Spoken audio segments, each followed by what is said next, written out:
നീ എന്നാക്കാട്ടും മുന്നേ കുടിച്ചു, നീ എന്നാക്കാട്ടും നിനക്ക് തരുന്നതിനാക്കാട്ടും മുന്നേ നീ കുടിച്ചോ.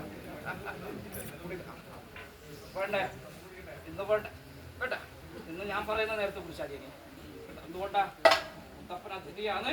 അതുപോലെ നിങ്ങളുടെ ക്ഷണം സ്വീകരിച്ചു വന്ന അതിഥികളെല്ലാം ഒരുപോലെ സ്വീകരിക്കേണ്ടത്. ഇന്ന് ഇവർക്ക് നാശം തന്നെയല്ലേ? ഇവരെ വരാരാ അല്ലേ? അവരെല്ലാം എല്ലാവരും സ്വീകരിക്കേണ്ടതും നല്ല വഴിയിലെ പറഞ്ഞായിക്കോട്ടെ. എല്ലാവരും കുടിക്കുന്നത് അതുകൊണ്ട് നിങ്ങളെ കണക്കിൽ വെച്ച ഭോജനം മുത്തപ്പെടുത്തി എടുത്ത് കുടിച്ച് നീ എന്തിനീ തലയാട്ടിന് കൊടുക്കാൻ മടിയില്ലവരെ തലയാട്ടില് ഈ കൊടുക്കാൻ മടിയില്ലവരെ തലയാട്ടില് ഇത് കൊടുക്കാൻ മടിയില്ലതാണ്. ഇവർക്ക് കൊടുക്കാൻ മടിയുണ്ടാ? എന്ത് കിട്ടിയാലും തരാൻ മടിക്കലുണ്ടാ? എന്തായാലും കൂടപ്പുറപ്പിനെ കുറ്റം പറയാത്ത മക്കൾ തന്നെ ഉള്ളത് അല്ലേ? കൊടുക്കാൻ മടി തന്നെ. അതുകൊണ്ട് തന്നെ എനിക്ക് എന്റെ കാര്യം കഴിഞ്ഞിട്ടേ മറ്റേ വരില്ല. ഈ കൊടുക്കാൻ മടിയില്ല തലയാടുന്നത്.